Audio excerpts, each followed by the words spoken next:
സർക്കാരിനോടുള്ള ഒരു ചോദ്യമാണ് ഈ സിനിമ എന്നാണ് എനിക്ക് തോന്നുന്നത്. അത്ര വളരെ നല്ലൊരു പടമാണ്. നല്ല പടമാണ്. സുരേഷ് ഏട്ടൻ, അനുപമ, അസ്കർ അലി എല്ലാവരും അടിപൊളിയായിട്ട് പെർഫോം ചെയ്തിട്ടുണ്ട്. ജാനകി എന്നുള്ള പേരിനെ കുറിച്ച് എനിക്ക് പറയാൻ അറിയില്ല. ഞാനതൊരു സ്ത്രീ റെപ്രസെൻറ്റേഷൻ ആയിട്ട് അതിനെ കാണുന്നുള്ളൂ. ഈ അനാവശ്യമായ പൊളിറ്റിക്സ് ഇല്ല എന്നുണ്ടെങ്കിൽ പടം അതിനും കയറി കത്തിയാണ്. എനിക്ക് അതിന് പ്രത്യേകിച്ചും തോന്നില്ല.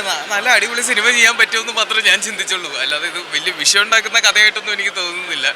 നല്ല രസമായിട്ട് അടിച്ചു പൊളിച്ച് കാണാൻ പറ്റുന്നതും പറയേണ്ട കഥയായിരിക്കും. ജനിക്കുന്നതിന് മുമ്പേ തൊട്ട് സിനിമാ ഫീൽഡിൽ വന്ന മൂപ്പരുടെയൊക്കെ വിലയിരുത്താൻ ഞാൻ മൂപ്പർ എപ്പോഴും അടിപൊളിയല്ലേ. പക്ഷേ എപ്പോഴും പവർഫുള്ളായിട്ട് നിൽക്കുന്ന ഒരാൾ ഇതിലും പവർഫുള്ളാണ്. എന്താ ഇഷ്ടമായി, ഭയങ്കര ഇഷ്ടമാണ്. സുരേഷ് ഗോപി ചേട്ടൻ എപ്പോഴും ഇഷ്ടമാണ്. ഒരു ഫാദർ എന്നുള്ള രീതിയിലുമൊക്കെ ഇഷ്ടമാണ്. പുള്ളിയുടെ രാഷ്ട്രീയത്തിനോട് എനിക്ക് പൊതുവേ ഒരു രാഷ്ട്രീയ പാർട്ടികളോടും എനിക്ക് പൊതുവേ ഞാൻ അങ്ങനെ ഇതില്ല. എനിക്ക് എൻ്റേതായിട്ട് രാഷ്ട്രീയം ഉണ്ട് എന്നുള്ളതല്ല. അല്ലാതെ ഒരു വ്യക്തിപരമായി എനിക്ക് മൂപ്പർ ഭയങ്കര ഇഷ്ടമാണ്. അഭിനേതാവ് എന്നുള്ള രീതിയിൽ ഭയങ്കര ഇഷ്ടമാണ്. ഭയങ്കര ഇഷ്ടമാണ്. ഉണ്ടാക്കിയുമായിട്ടുള്ള ബന്ധപ്പെട്ട ഒരു കാര്യം തന്നെ സിനിമയിൽ പറയുന്നില്ല. അനാവശ്യമായി പടം വിജയിപ്പിക്കാൻ വേണ്ടി എടുത്ത ഒരു സ്റ്റണ്ടായിട്ട് മനസ്സിലാക്കാൻ പറ്റും. അതായത് ഗരുഡൻ, പാപ്പൻ അങ്ങനെയുള്ള സിനിമകളിലൊക്കെ എന്ന് പറഞ്ഞു കഴിഞ്ഞാൽ ഒരു ഓൾഡ് ആയിട്ടുള്ള ക്യാരക്ടർ പോലായിരുന്നു. പക്ഷേ ഇതിനകത്തെന്ന് പറഞ്ഞു കഴിഞ്ഞാൽ പക്ക എനർജറ്റിക് ആയിട്ടുള്ള സുരേഷേട്ടനെ കാണാൻ പറ്റി. നല്ല കിടിലം ഫൈറ്റ് ഉണ്ട്. പിന്നെ അതേപോലെ തന്നെ എല്ലാവരുടെയും ഓവറോൾ പെർഫോമൻസ് നല്ല അടിപൊളി പെർഫോമൻസ് ആണ്. ഉറപ്പായിട്ടും ഷോർട്ട് ഹിറ്റ് തന്നെയാണ്. ഗരുഡന് ശേഷം സുരേഷേട്ടൻ്റെ അടുത്ത ഗംഭീര വിജയം. എന്തായാലും കിടിലം പടമാണ്. വർഷങ്ങൾക്ക് ശേഷമായിരിക്കും നമ്മൾ മേൽവിലാസം ശരിയാണെന്ന് പറയുന്ന ഒരു കോർട്ട് മാർഷൽ ചെയ്യുന്ന ഒരു സിനിമ നമ്മൾ സുരേഷേട്ടൻ്റെ കണ്ടു. അതിനൊക്കെ വ്യത്യസ്തമായിട്ട് നമ്മൾ സ്പീഡിൽ പോകുന്നൊരു സിനിമയാണ്. ചിന്തിക്കാൻ പോലും ഒരു സമയം കിട്ടാത്തത്. ശരിക്കും പറഞ്ഞു കഴിഞ്ഞാൽ സർക്കാരിനോടുള്ള ഒരു ചോദ്യമാണ് ഈ സിനിമ എന്നാണ് എനിക്ക് തോന്നുന്നത്. അത്ര വളരെ നല്ലൊരു പടമാണ്. സുരേഷേട്ടൻ്റെ നല്ലൊരു തിരിച്ചുവരവാണ്. അടിപൊളി സിനിമ. നല്ല പടമാണ്. സുരേഷ് ഏട്ടൻ, അനുപമ, അസ്കർ അലി എല്ലാവരും അടിപൊളിയായിട്ട് പെർഫോം ചെയ്തിട്ടുണ്ട്. Very nice, very happy. എല്ലാവരും കാണാം. Thank you. പിന്നെ ഒരു സ്ത്രീ എന്നൊരു രീതിയിൽ ഒരു കുറച്ച് ഡിസ്റ്റർബിംഗ് ആയിരുന്നു.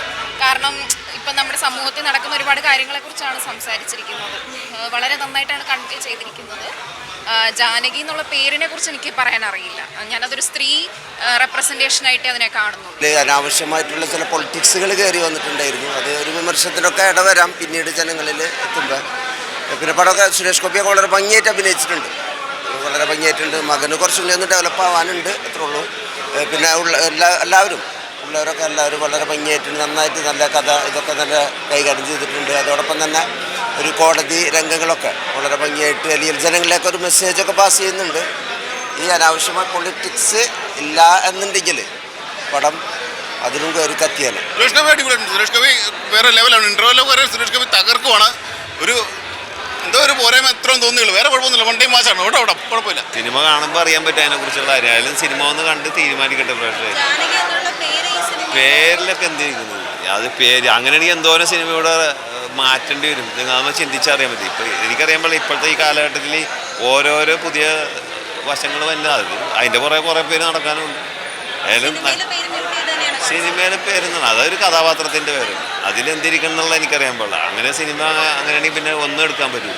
സുരേഷ് ഗോപി ചേട്ടൻ്റെ ഒരുപാട് ചിത്രങ്ങൾ നമ്മൾ കണ്ട് കൈയടിച്ച പ്രേക്ഷകരാണ്. ടി വിയിലായാലും തിയേറ്ററിലായാലും. നമ്മുടെ കമ്മീഷണർ, അതേപോലെ ചിന്താമണി കൊലക്കേസ്, പിന്നെ നാദിയ കൊല്ലപ്പെട്ട രാത്രി, അങ്ങനെ എടുത്തു പറയാവുന്ന ചിത്രങ്ങളാണ്. ഒരുപാട് ചിത്രങ്ങൾ അദ്ദേഹം ചെയ്തിട്ടുണ്ടെങ്കിൽ ആ ഒരു ഇതിൽപ്പെട്ട അദ്ദേഹത്തിന് പെർഫോമൻസ് ചെയ്യാൻ പറ്റിയ ഒരു ചിത്രം തന്നെയായിരുന്നു ഈ ഒരു ചിത്രം. പിന്നെ വിവാദത്തിൻ്റെ ആവശ്യമുണ്ടോ എന്ന് തന്നെ എനിക്കറിയില്ല.